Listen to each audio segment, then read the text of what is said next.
Hello beautiful people. Oh, this is going to be an awkward one, but I'm going to try doing a voiceover for this video. So please bear with me and don't kill me. So today I will just be walking you through what I do at work, I guess, or how I get to work, or a day in life in my work. And it all starts with me waking up at 6:30 and leaving the house at 7. So this video was filmed when I lived in my previous apartment.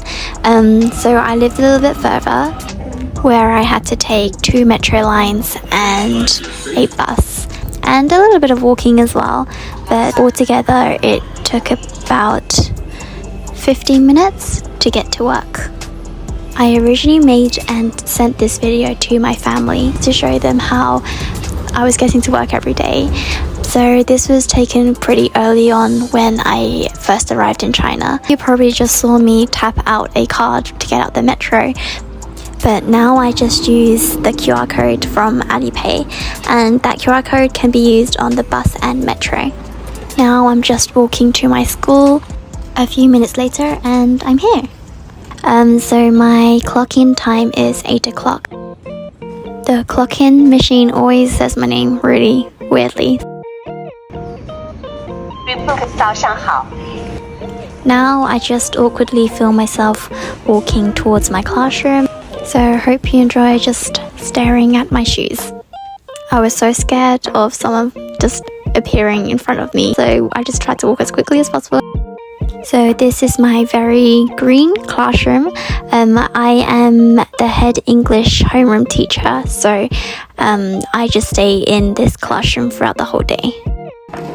Every Monday we have a rising flag ceremony where we all get together and basically have an assembly.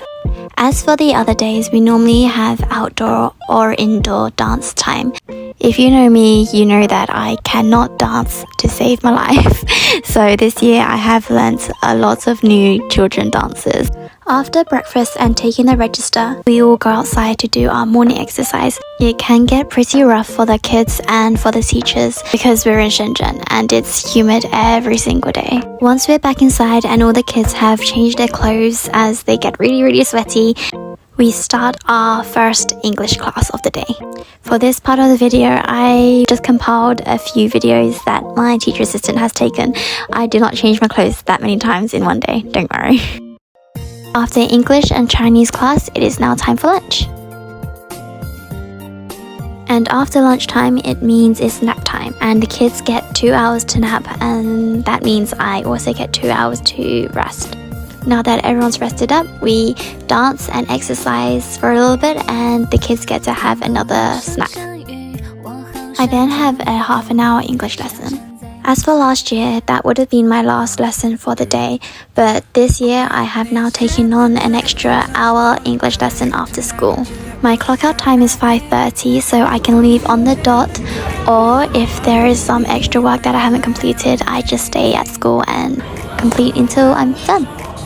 By the end of the day, I'm often feeling pretty exhausted, so I don't really have much energy to go out in the evening, resulting in me just going straight home every day. A lot of people think that I'm doing a lot of exciting things abroad and experiencing a lot of new things, and yes, on one hand I am, but on the other hand, I feel like I don't really get up to much apart from work. I do try and explore as much as I can on the weekends, but sometimes I just don't really feel like it, and I think the introverted me just prefers to stay at home. I was very lucky to get to know this neighborhood cat who always welcomed me home, which was really nice, and it would just follow me up into my apartment, and it reminds me of my cat back at home, Tucky. I always feel like the journey back home is the time where I miss my family and friends the most, as you see the sun set and it gets dark and you just feel kind of lonely at times, but I think that's the most realistic side of being away from home.